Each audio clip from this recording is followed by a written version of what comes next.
Welcome to I Hope This Helps. We have an exciting guest here, Erik Mattsson with Mattsson Roofing. Erik, thanks for coming, and tell us a little bit about yourself. So this is my first time being on a podcast where I'm in a studio. Like I'm usually used to just sitting, going to like somebody's office and they have two chairs and it's like filmed on an iPhone. So this is really impressive. Congrats to what you've been doing. Thank you. My name's Erik Mattsson. I'm the owner of Mattsson Roofing. We're located in Glen Rock, New Jersey. I started the company in 2018. So 7 years ago, we actually just had our 7-year-old birthday. I was 24 when I started. I was still living with my parents. And when I first opened Mattsson Roofing, I had worked in the roofing and the restoration industry. But when I first opened, I didn't have a truck or like a aluminum extension ladder. All I had was my little red Nissan Sentra and a little telescopic ladder that could go up like 10 feet. So humble beginnings, but we've grown a lot. We have an office now. I have currently 5 employees. We do the past 2 years, we've done about 2.5 million in revenue. We're trying to break 3 this year. And it's been a wild ride. I've learned a lot. It's been a lot of fun. I like the work itself. And I think there are greater things to come. That's awesome. Wow. How old you said? 24? So when I started Mattsson Roofing, I was 24. I'm 31 now. Okay. Yeah. Why roofing? 24 years old, you think take the world, everything and all that stuff, and you said roofing. Yeah. So it's funny you say that because that 24-year-old Erik that started Mattsson Roofing, had that Erik known like everything I would have had to do, everything I would have had to learn, all the hardships and the challenges that I would face, if that Erik had access to this is everything you're going to go through, that Erik wouldn't have opened up Mattsson Roofing. He would have been like, oh, I can't do it. It's too much. I have no idea what's going on. But ignorance is bliss in such a way where, like you said, I was headstrong. I was young. I was dumb. I was confident. So I just ran into it. Why roofing? I don't know. I went to the University of Delaware, and I had a degree in psychology. And I was telling myself, this shows the caliber of my academia in college. So I declared as a psychology major because I wanted to be a psychiatrist. And after I declared, I was in a psychology class at Delaware, and I was talking to a cute girl next to me. And she's like, oh, like, what do you want to do with like your major, like your psychology major? And I was like, I'm going to be a psychiatrist. And she was like, oh, like, awesome. Like, what med school are you going to go to?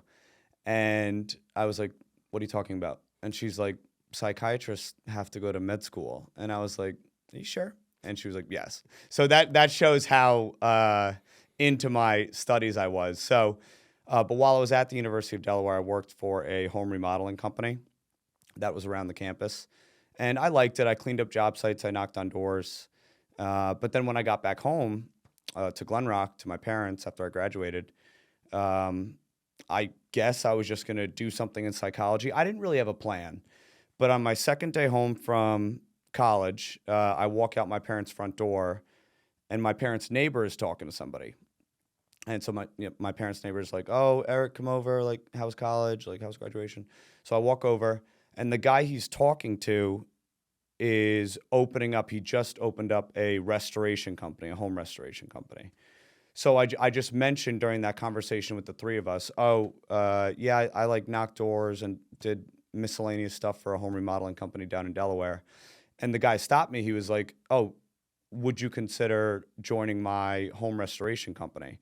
I just opened up. I need bodies. You could just work for me for the summer. And then when you get your psychology job, you can leave. I really just need people. So I was like, all right, sounds good. I'll make money while I'm applying. So when I joined his company, it was a franchise. It was Storm Guard Restoration in Fair Lawn, New Jersey. When I joined his company, because I got in at such a ground level, it was really interesting to me to see like how he started the business, everything that it took. I had to play a lot of different roles. Like I was in there for sales and marketing, but he had me do a bunch of other things. So I really got to learn everything it takes to start up a home improvement company. That company ended up failing. And so at that point, I tried working in corporate America. I did basically a telemarketing job in New York. Uh, and I kind of romanticized like living in New York, working in New York City, Manhattan. It wasn't that great. Like I sat at a desk all day. I, did 100 dials, and I was like, I want to jump out the window. So when I had those two experiences, working for a small home improvement company and then working in corporate America, I was like, you know what? I kind of liked the small business feel. So again, young, dumb, and overly confident, I started my own company, and that's the story. Wow. Psychology to that. Now, Yeah. I mean, in many ways, I believe when you're in sales, because anybody that's self-employed is in sales, right? Because you Yeah, got to go and definitely. go get your business. Definitely. You're also like a psychologist in many ways, right? Do you use that degree to help you into sales, depending on like when you're speaking to someone and you're like, all right, any aspect of that at all or no? I would say so. The question, do you use your degree? I don't know because I wasn't a stellar collegiate person. I wouldn't say I use the degree. I use my interest. I like psychology. I like reading books about psychology. I really like people, um, people communicating, how they, interpersonal relations. So I would say I use my interest in psychology more than my degree because, if I think back to the classes, some were really interesting. Others I kind of could care less about. But I think innately I just have an interest in how people work, how people's mind works, purchasing decisions. So I would describe it like that. Okay, interesting, interesting. All right, so let's go back to 24-year-old you, Nissan Sentra, correct? Yeah. You're going and you say, I'm going to open up a roofing company. I'm guessing your parents were very supportive of you, right? You were living under their roof and you just said, Yeah. Yeah. Because I didn't have much cash at the time. So I put $10,000 that I had in savings into the company. My dad gave me $10,000 as a loan. So I had 20K, my car, one telescopic ladder, and just a lot of grit to start it up. How we initially got business, this is kind of a funny story. So I had done door knocking before at various companies, the company in Delaware and then Stormguard Restoration. And in northern New Jersey and Bergen County, you have to apply for a permit, like a door knocker's permit. You have to wear it around your neck when you go up to the door. You have to my bosses would make me wear a cheap polo. And so when you're walking up to somebody's door and you knock on the door, everything you're wearing, your entire vibe just screams, I'm going to sell you something. Yeah, I'm not the cable guy. Yeah, I'm not the solar guy, but I'm still going to try and sell you something at your doorstep. And I get it. And people don't, if they're not in the mood to be sold, they're going to tell you to, F off. Like, please leave me alone. Even if their roof is damaged and you can point it out to them, you're still coming to them where in their mind, you're just trying to sell them something. So I recognize this. So when I first got started to still drum up business via door knocking, because that's all I could do, I would put on workout gear. I would hop on my bike and I would like just ride around Bergen County, Glen Rock, Fair Lawn, Ridgewood. And I would, on Sundays, usually Saturdays and Sundays, and I would act like I was out for a bike ride. And when I saw a house like that had missing shingles or whatnot, I would get off my bike, leave it on there in a very conspicuous place, and I would knock on their door. So I just looked like somebody that was out for a bike ride, and they'd answer, and I was like, "Hey, like I'm so sorry to bother you. I don't normally do this, but I was out for a bike ride, getting a workout in, and I saw that you've got missing shingles on your roof." And they'd be like, "Yeah, that happened a couple weeks ago. What's going on?" I was like, "I'm really sorry to bother you, but I own a roofing company, and when I see damage like that, like I rode by and I was like, oh, I got to turn around." So I came back and I just want to say, if you want us to look at that this week, we have availability. We can maybe even fix it this week." And they'd be like, "Oh my God, that's so kind of you. Thank you for stopping by. Yeah, like when, like here's my number, like." And just so, okay, we talked about using my degree, using psychology. The psychology of me going up to your house in a cheap polo, a solicitor's badge, you're going to tell me, please go away. You're probably going to tell me that. Whereas if I show up in workout gear acting like I was just out for a bike ride, it's coming from a place of like, oh, I care, I'm interested, and it completely flipped the conversation. So my first 3 or 4 jobs that I got, they all were, I got them via that method, just like riding my bike around. Makes sense. You Yeah. know, when you with the solicitor badge and all that, people have their guard up. They Yes. see you coming because everybody has a camera now, right? They look Yes. on their phone. Now all of a sudden you see you on a bike, your guard is down. You speak to them. You seems like you care, Yes. and obviously you do. You know, I'm not saying that you don't. And they're more like, oh, look at this guy. He's trying to help. He's hustling. You know, taking the initiative. You know, I'd love to help him, right? Yes. Okay, And awesome. I made sure to bike hard when I was biking around. I did get a workout in because it just, looking sweaty, like deep breathing. I was like, yeah, I just had to stop. Like, I don't know, just the whole approach of it, it really completely flipped people that were answering the door. So, That's awesome. Usually, most 24-year-olds on a Saturday and Sunday, they're pretty much ready to go to the club or a bar, and they're usually hungover instead of doing what you're doing, huh? yeah, when I was younger, I definitely was a bit of a drinker. I haven't drank in 5 years. This March 29th is going to be 5 years. Wow. So I fit that mold, heavy drinker. But the funny thing about starting a business, like something that you really care about, and it's like your baby and you want it to get better, like it adds a lot of meaning and purpose in your life. And I saw that those two things, my heavy drinking on the weekends vis-a-vis this business that I really wanted to grow. After a while, if you're serious about it, you kind of got to pick one or the other. Um, and I thought it was healthier for me to choose, going all in on the business. That's awesome. You Yeah. know, and like you said, it's your baby, right? And, Yes. you know, you succeed or fail. It's all on you. Right? Being Yes. self-employed, and I'm sure there was a lot of lessons you learned right in the beginning, right? Yeah. Can you tell us about a few? Lessons I learned right in the beginning. You know, as an entrepreneur, going in blind, just going in, like you said, young and full of confidence, and just you think I'm sure at 24, we all think we know it all, right? Yeah. Yeah, so you mentioned accountability. Yeah, you definitely learn radical accountability because there's nobody coming to save you, especially when you're a one-man show. Like, you have to do everything. If somebody calls you at 8 at night, you got their job the next day, you have to pick up the phone. I wasn't really, I don't want to say I wasn't taught those skills. I felt like I kind of had an easy life growing up. And as I keep referencing, like in college, like I was a poor student, like I partied a lot. I didn't really care about my grades. And so starting a business was kind of like a jump course. And, you have to become an adult really fast. So it definitely teaches you radical accountability. Again, if you're doing something you like, I think that accountability will come easier than if you're doing something you don't like or you don't have a passion for. Another thing I learned is that, and this is kind of a sales teaching moment, it's so easy when you're in a house. When I was first starting out, you want to say yes to everything. Like, I'm trying to get the roof. I'm desperately trying to get the roof. And in my mind, early on, I would think that when they ask, like, oh, can you fix this one piece of siding? Can you build me a new shed in the backyard? Can I dismantle my entire swing set and throw it in your dumpster? You're so afraid of losing the sale that you say yes, yes, yes, like, and you become a yes man. And that got me into some trouble where, I would go in on a project at one price, and then once you say yes to one thing with a certain type of customer, they're going to ask you for more favors or requests. So I would spend so much time at these projects that, I was making some money on the project I was supposed to do, but then you add in all these other layers and all these other miscellaneous requests, and you're quickly spending way too much time there. You're losing money.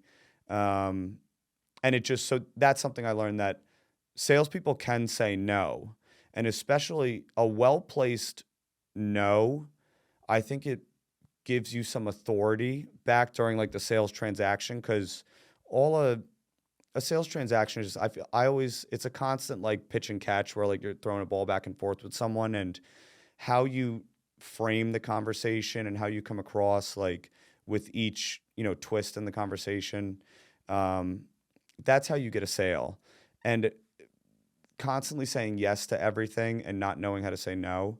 I worked myself into some trouble, and I almost think I even lost some jobs because I didn't display a strong frame. You know what I mean? Where I wouldn't assert myself.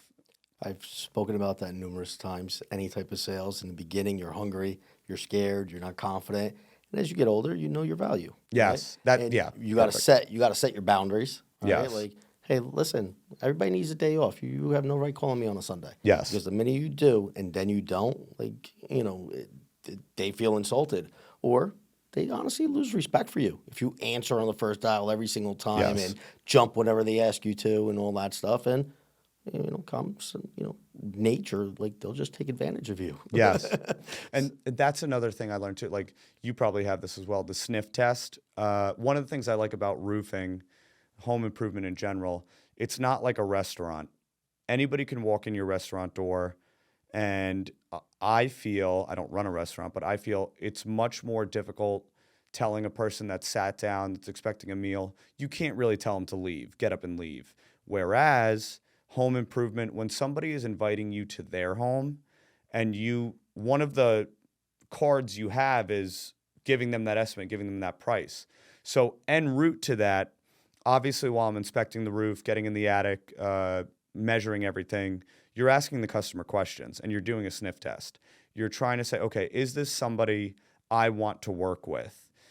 My building supply rep, who I buy materials from, he always says, they're not interviewing you, you're interviewing them. And that's the mindset you have to have, where if you're getting the sense, like after a while you start learning about people's nuances and certain responses to questions, if you're getting the sense they're not going to be a good customer to work with, the advantage of owning a home improvement business is that you don't have to work with them. You could just tell them straight up, I don't think we're aligned.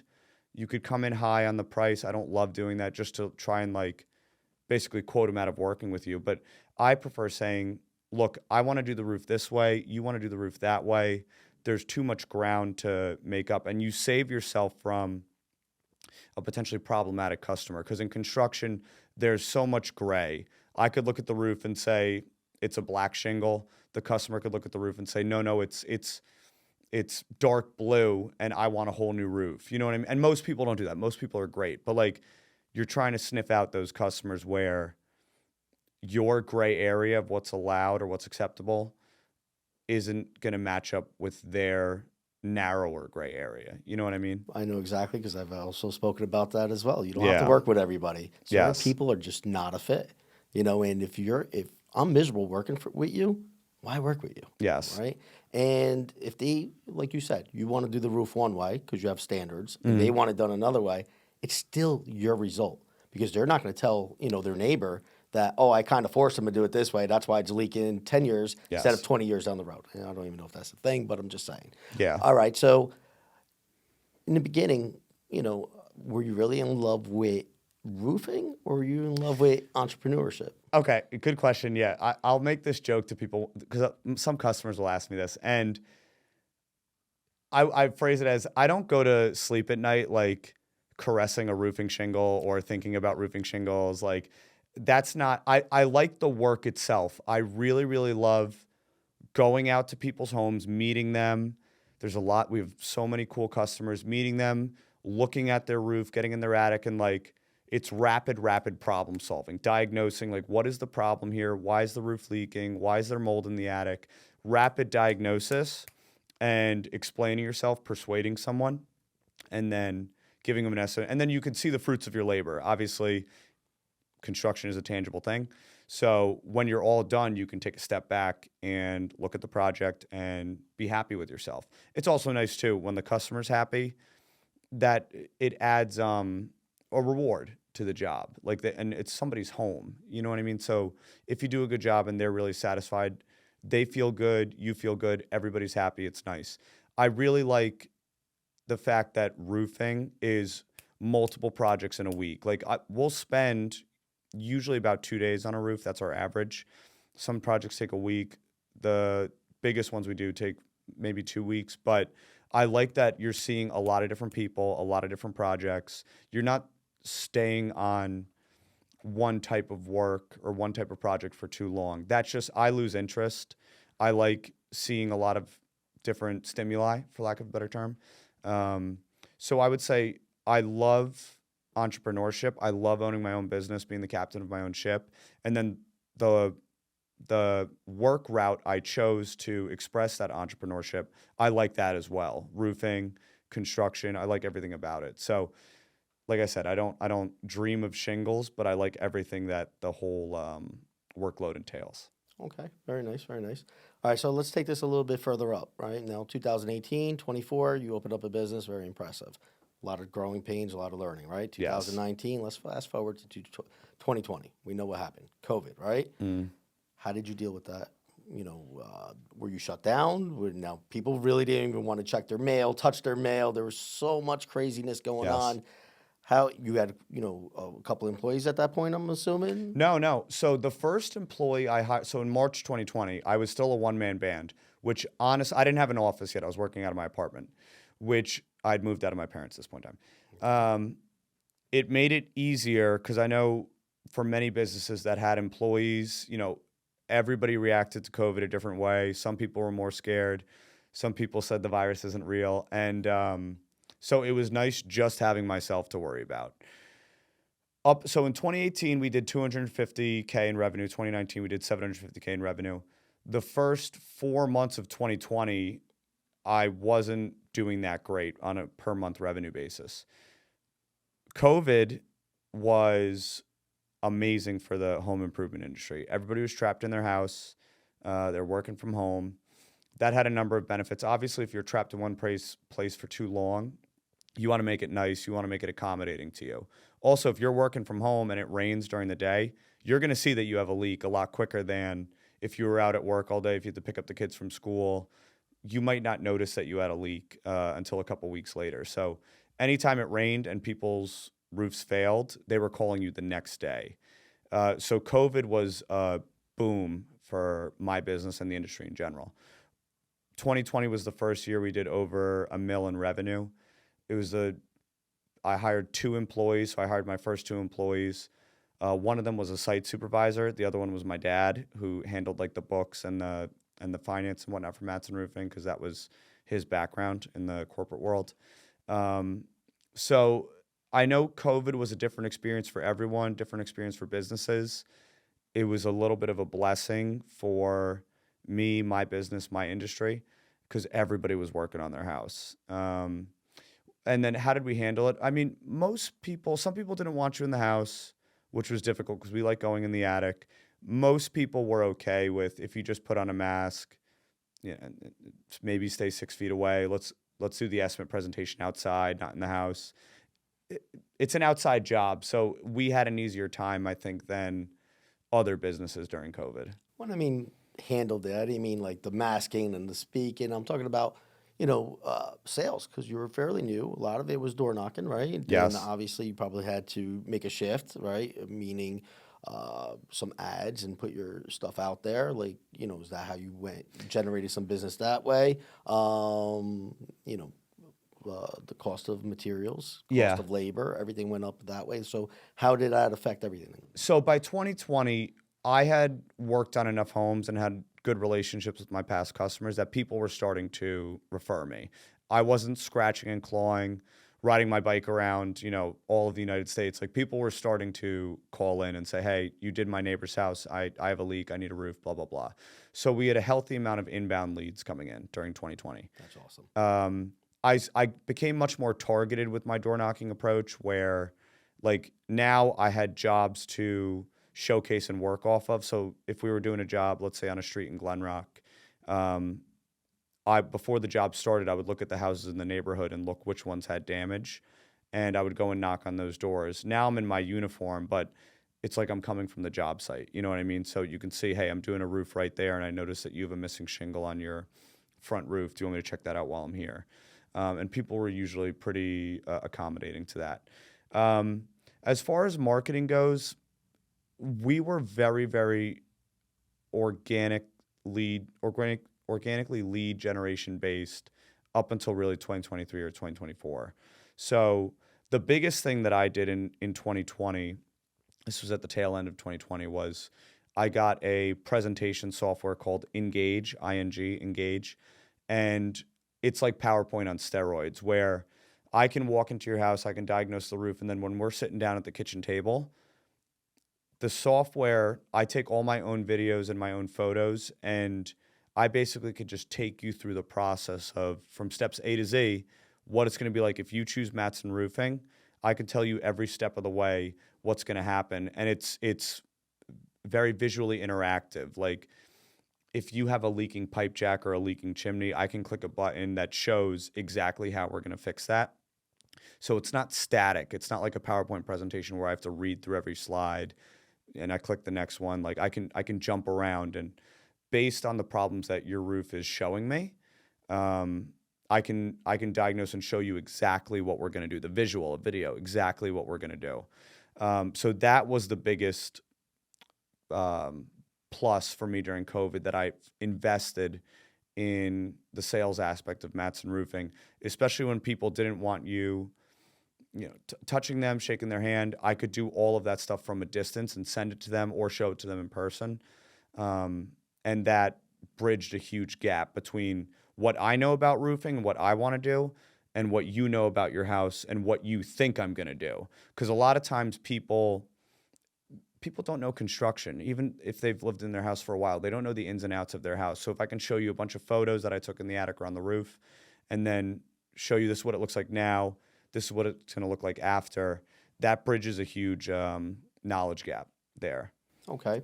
I have a couple questions there. All right. So pre-COVID, post-COVID, even present day, the cost of material. How much has the cost of a roof increased since 2019, let's say? Yeah, we just put together a graph on this. So in 2019, our average roof replacement siding, but mostly roof replacement cost was about $12,000.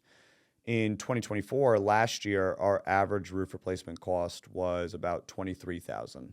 So that's almost a twofold increase in almost 100%. Yeah. So now that's not all materials. Like that's labor went up too, but it's predominantly material cost. And we were getting throughout COVID. Normally in the roofing industry, we get one price increase of about 2 to 3% in the spring, one price increase, same amount in the fall.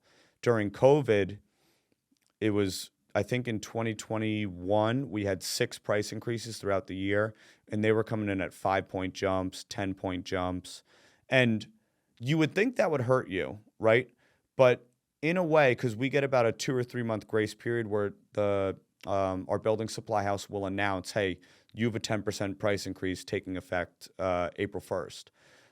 So we would let people know when we got those price increases and we gave them a quote. Everybody in the market knew prices were going up, lumber, materials.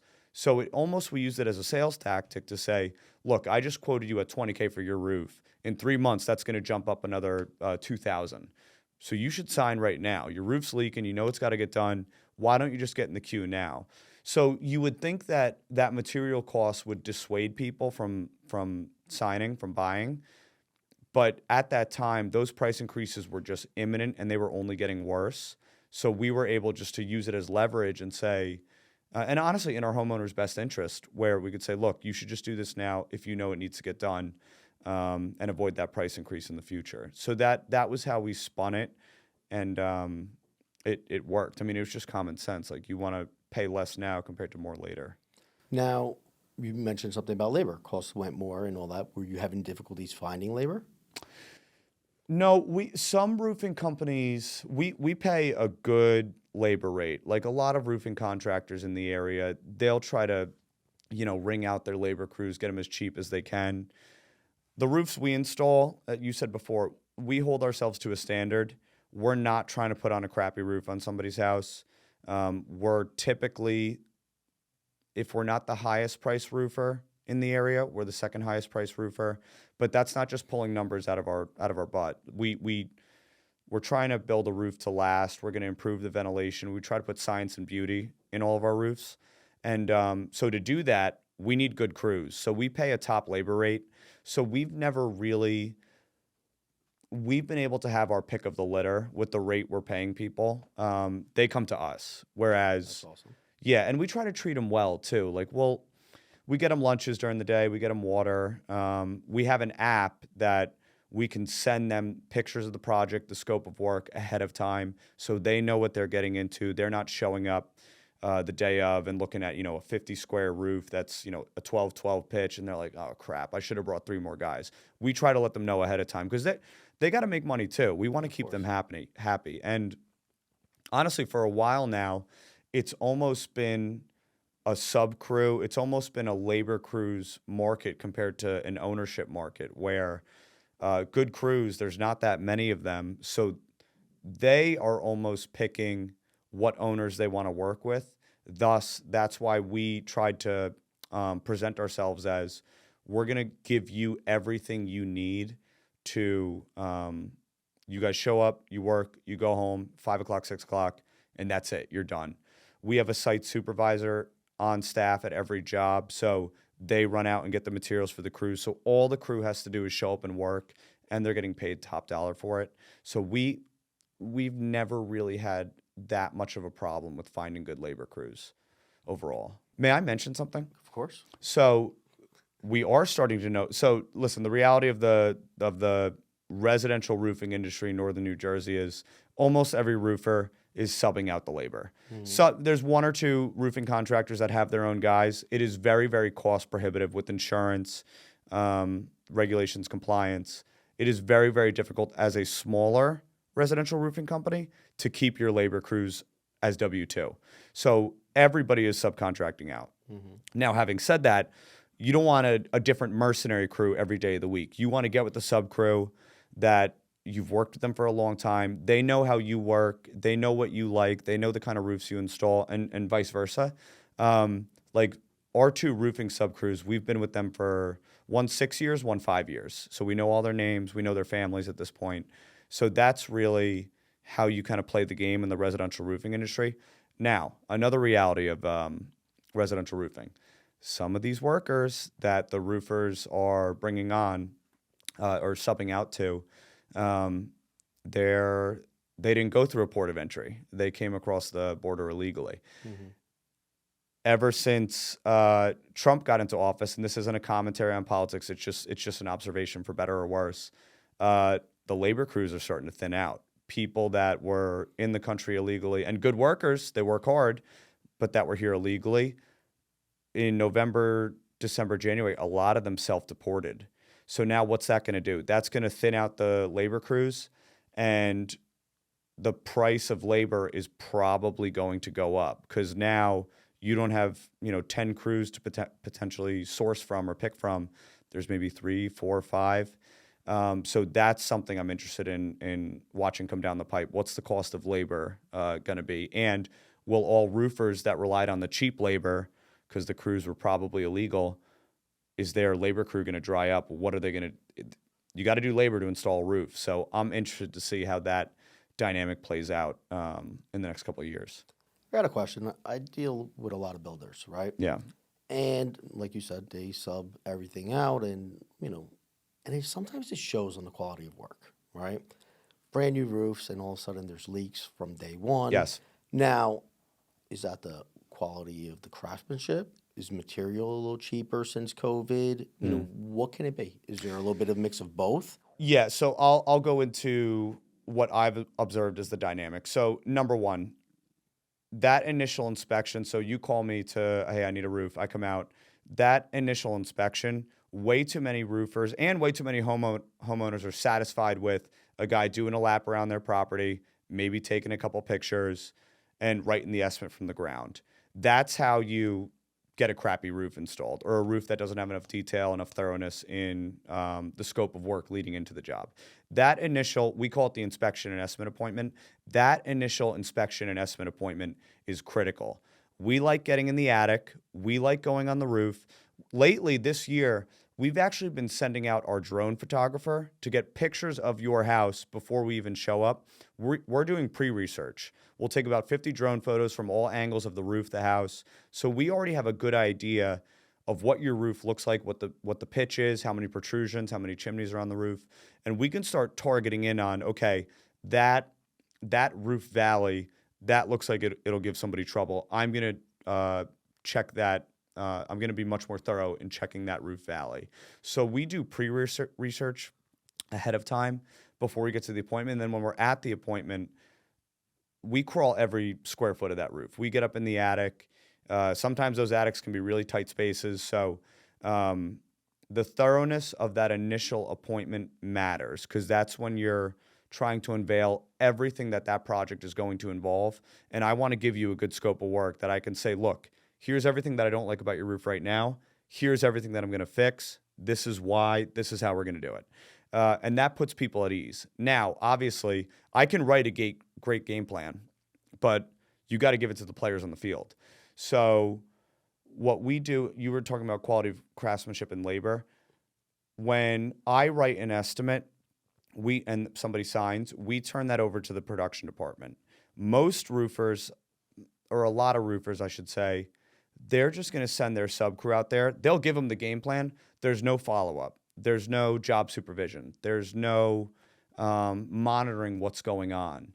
So if you delegate, or more so abdicate your roof, the scope of work you wrote up, and you just give it to your labor crew and you don't follow up on them, that's a recipe for disaster. Some crews are great. They'll do everything you ask. But let's be real. You're on a roof, 95 degrees in July.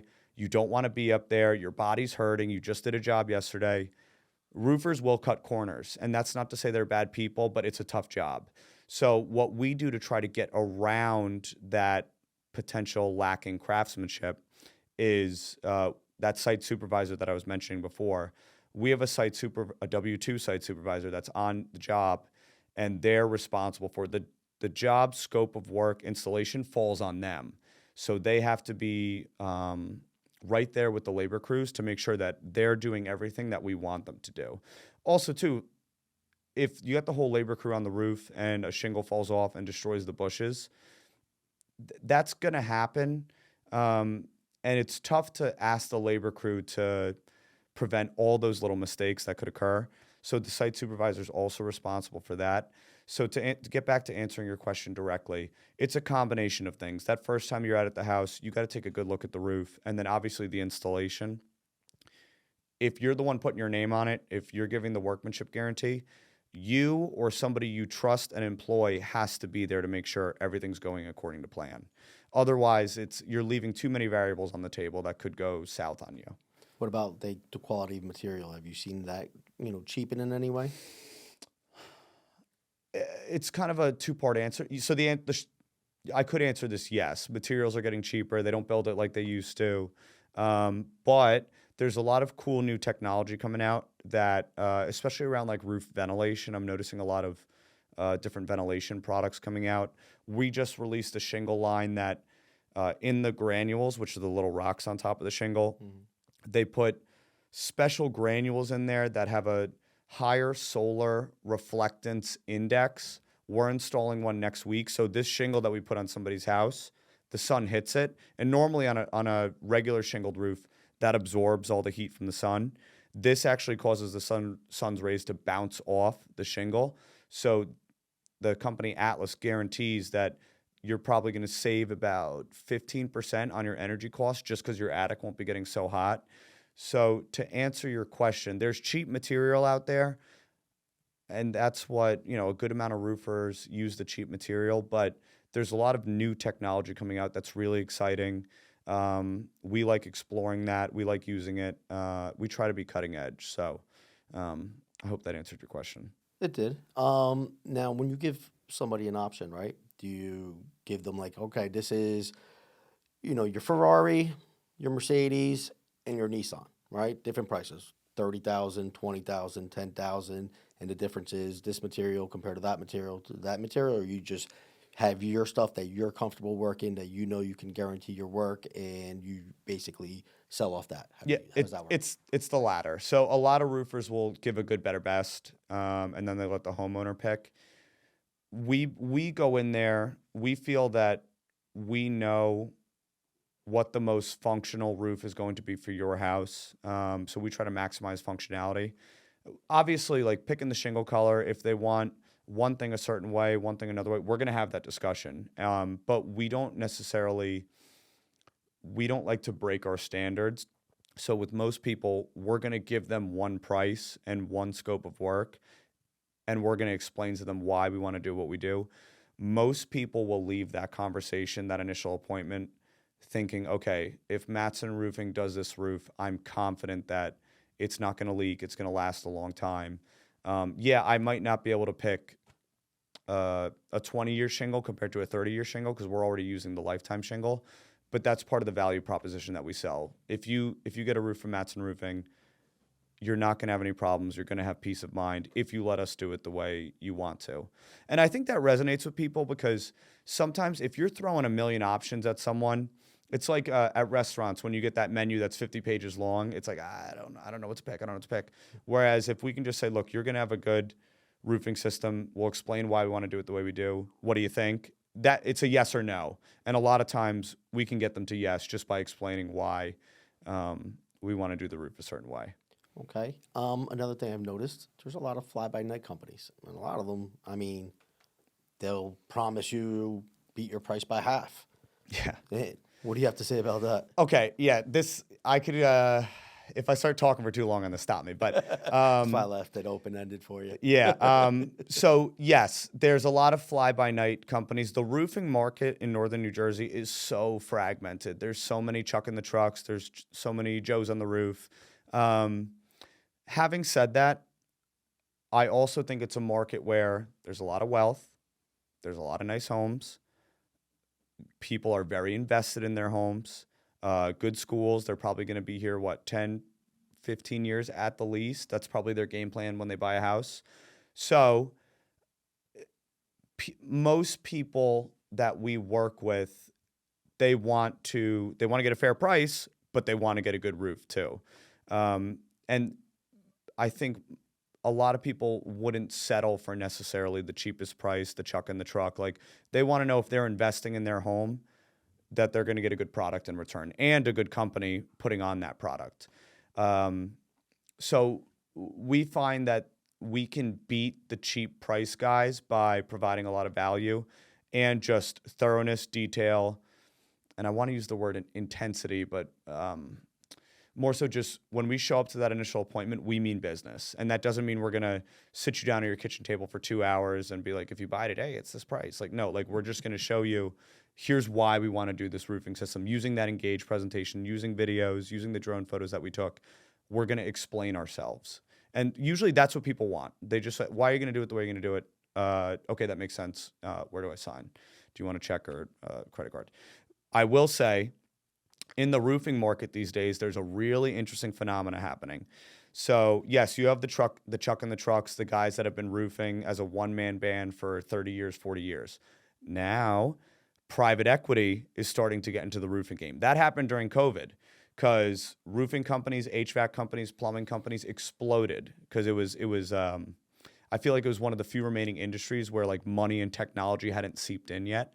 So private equity is starting to get into the roofing game. What does that do?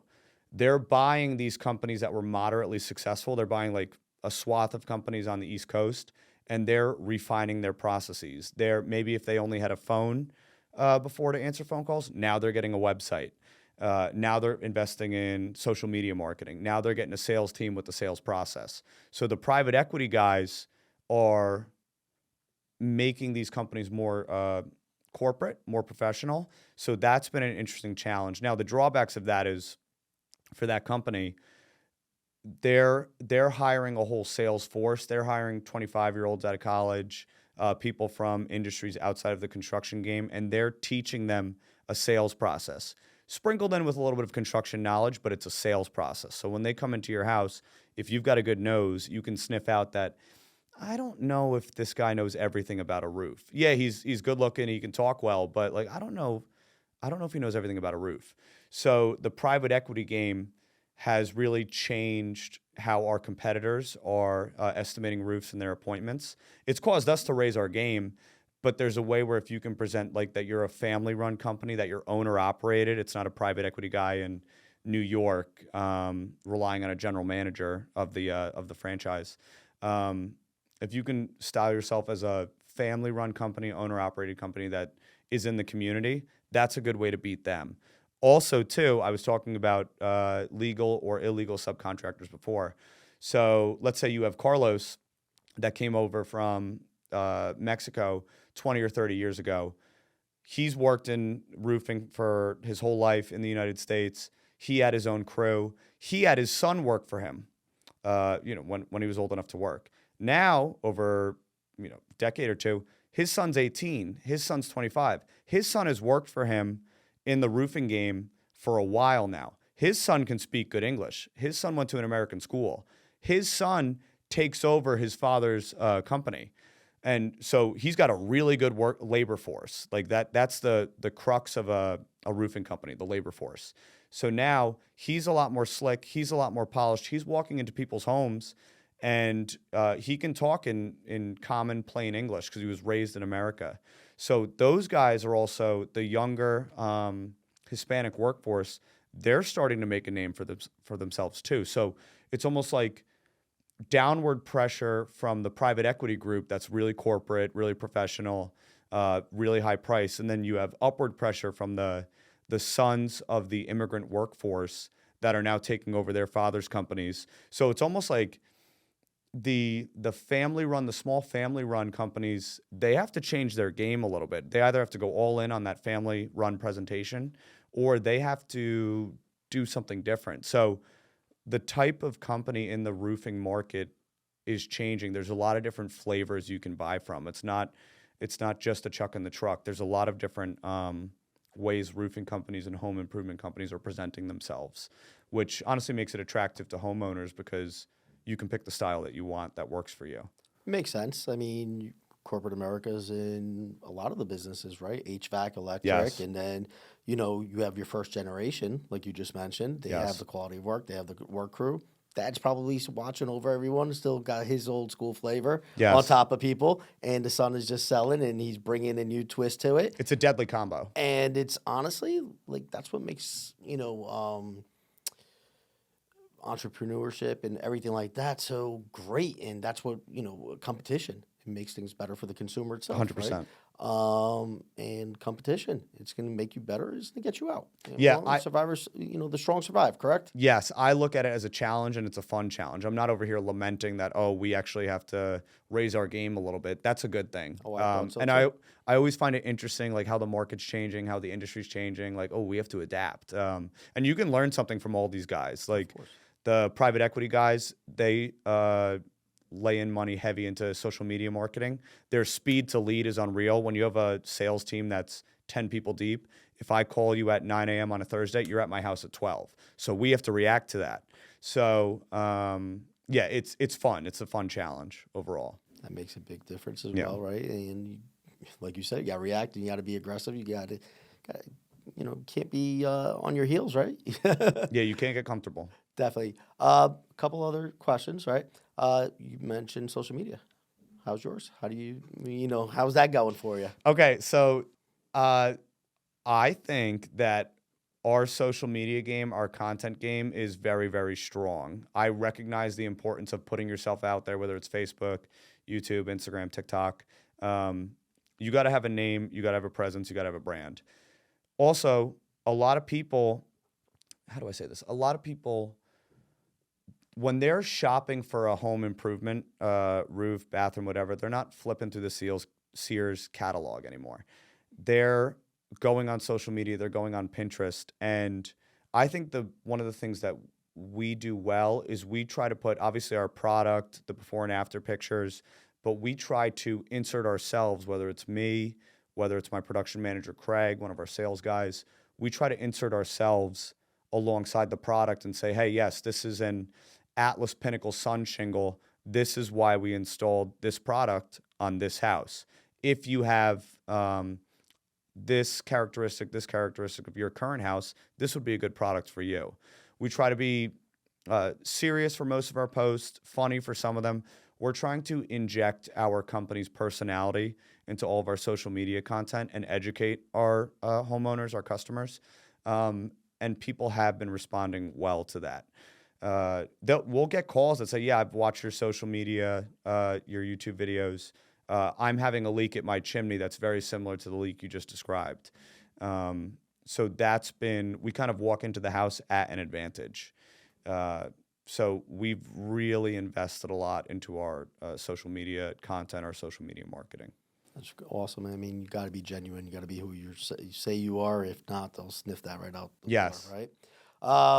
We got a couple more questions for you. Can I add one more thing on the social media thing? Go ahead, bud. So on that note, so if I'm at an inspection and I see a unique problem on their roof that I haven't seen too many times before, I will literally just create a video describing what I'm seeing and describing how we're going to fix it. Maybe if we get that job and we go back and do the repair, we're going to film the repair work in progress so we can show before and after how we fix this problem.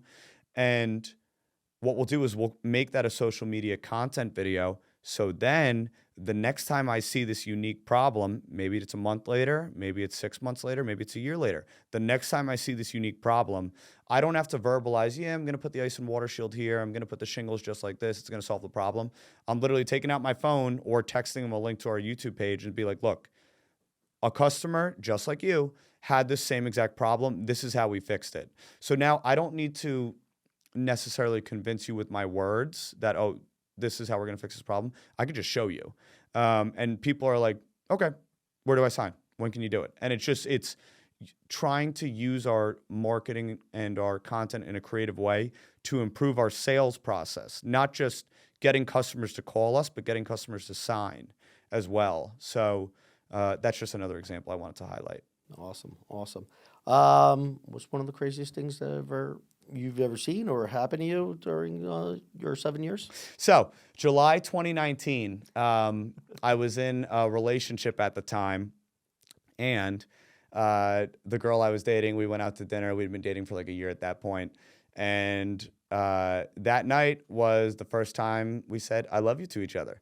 So I was filled with love. I was very happy. The next day, it was a Sunday, I had like 5 small jobs, side jobs to clean gutters and like do like miscellaneous work like that.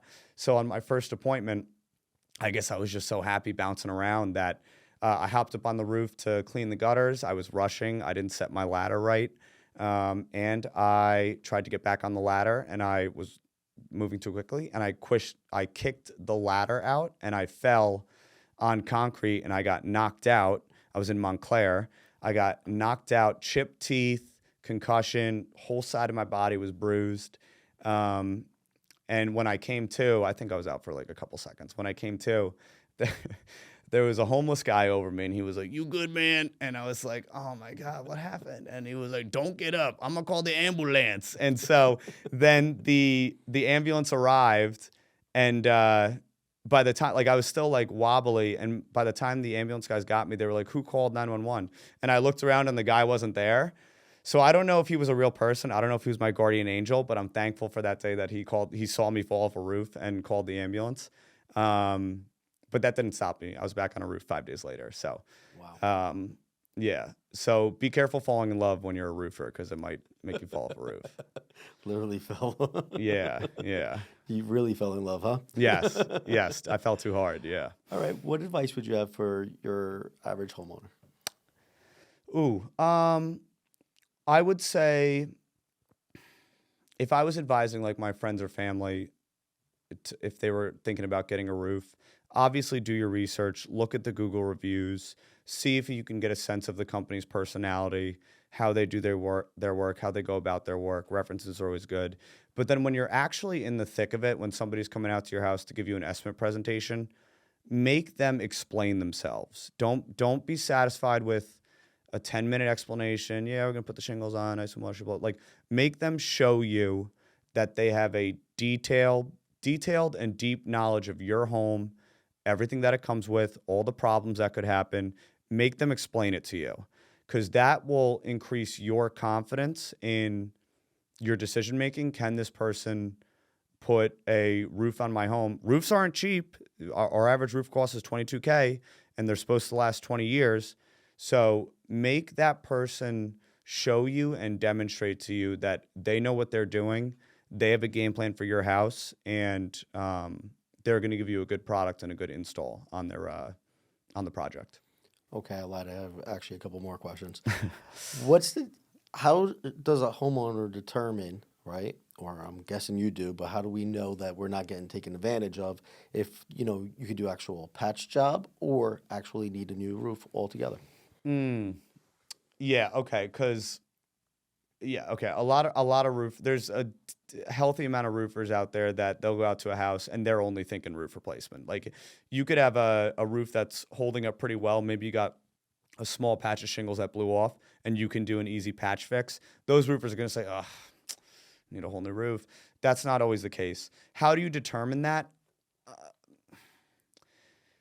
You can do a lot of research online these days. I mean, you could probably even type the question to Google or ChatGPT. How do I know if I need a new roof? I would say a benchmark is once a roof is over 20 years old, you should start thinking about the possibility of replacing your roof.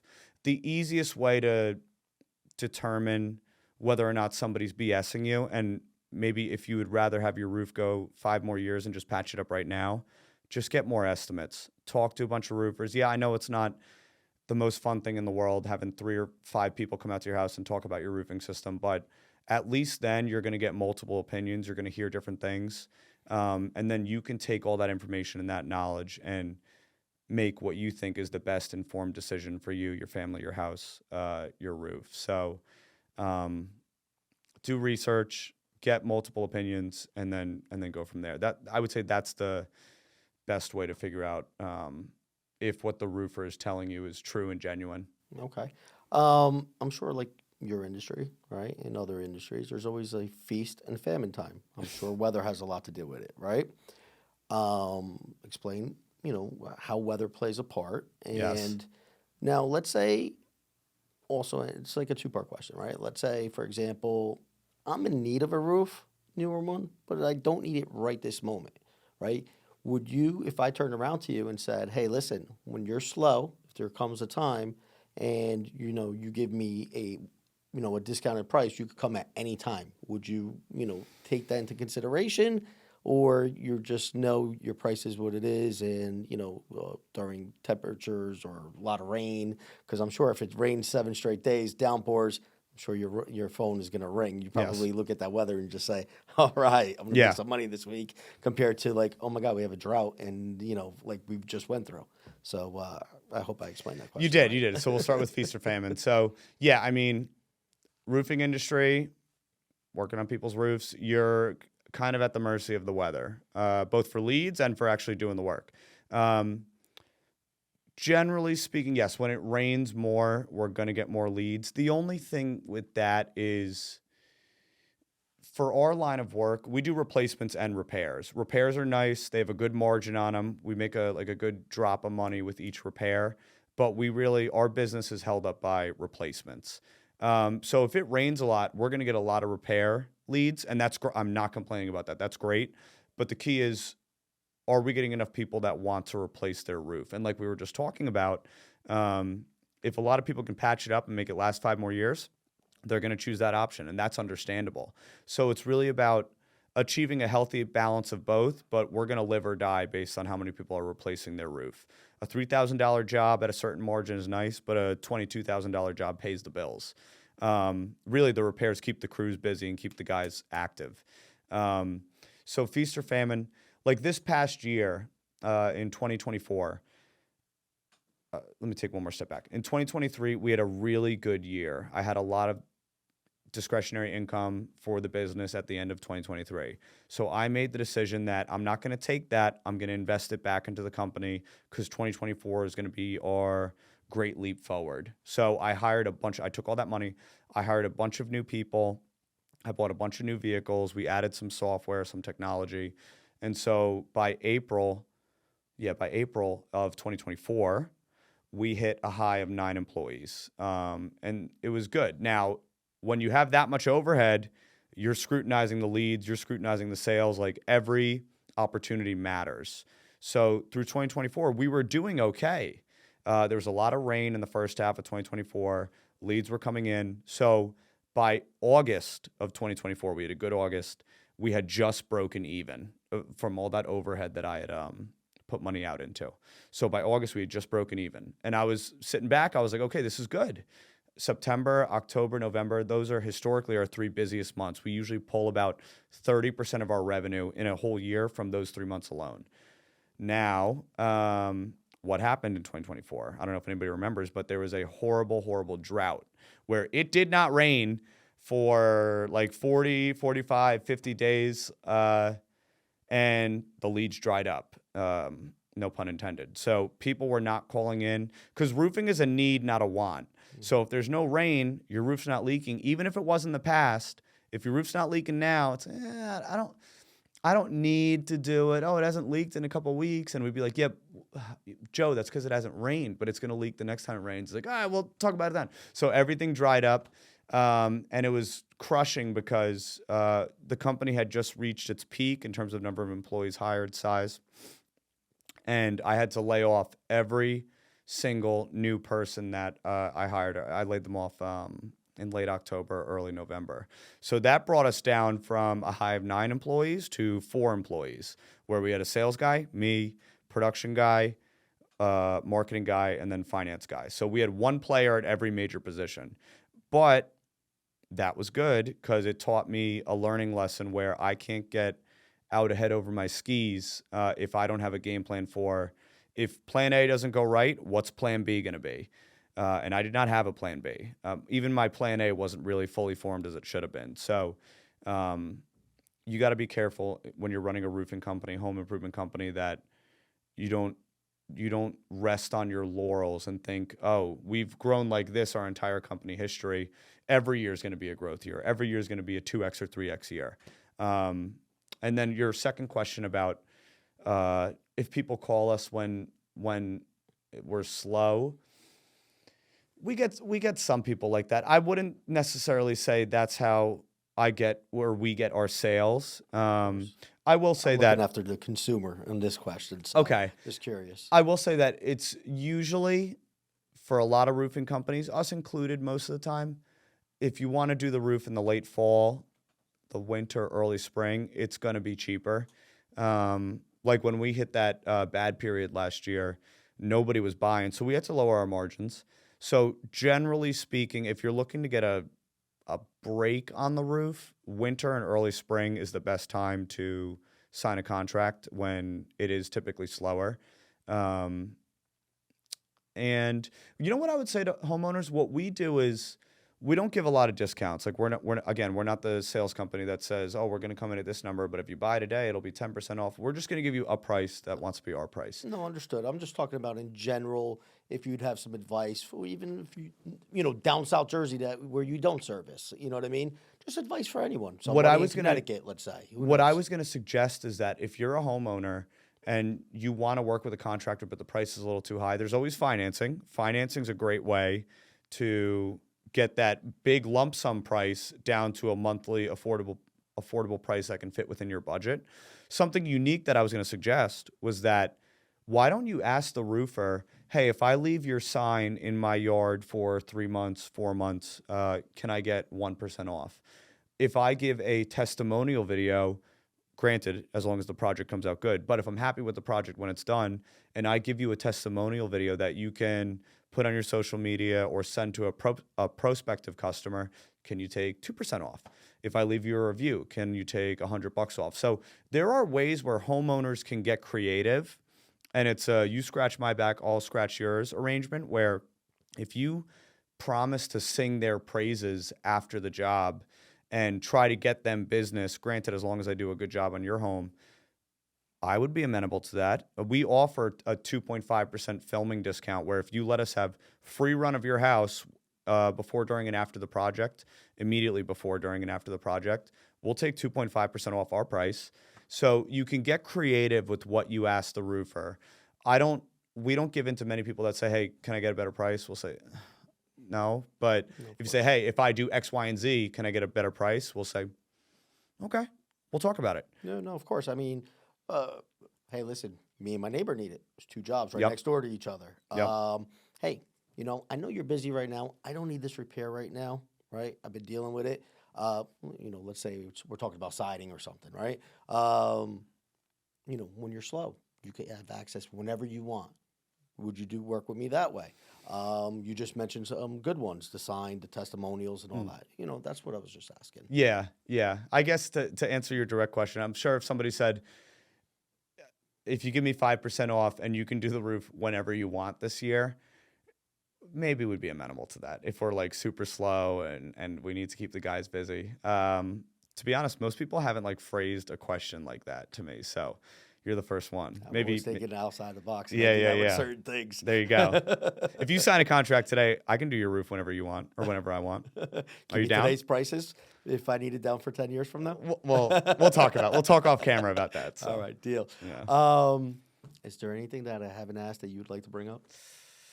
No, I think we've talked for a while. I had a really, really good time on this podcast. I like what you're doing here. I know the audience can't see, but this studio is incredible. You're giving me ideas for if I ever want to do something like this, what it should look like and who I should talk to. So really impressive operation you have here, and hats off. All right, thank you so much, and I hope this helps. This is Eric Silva, and welcome to I Hope This Helps.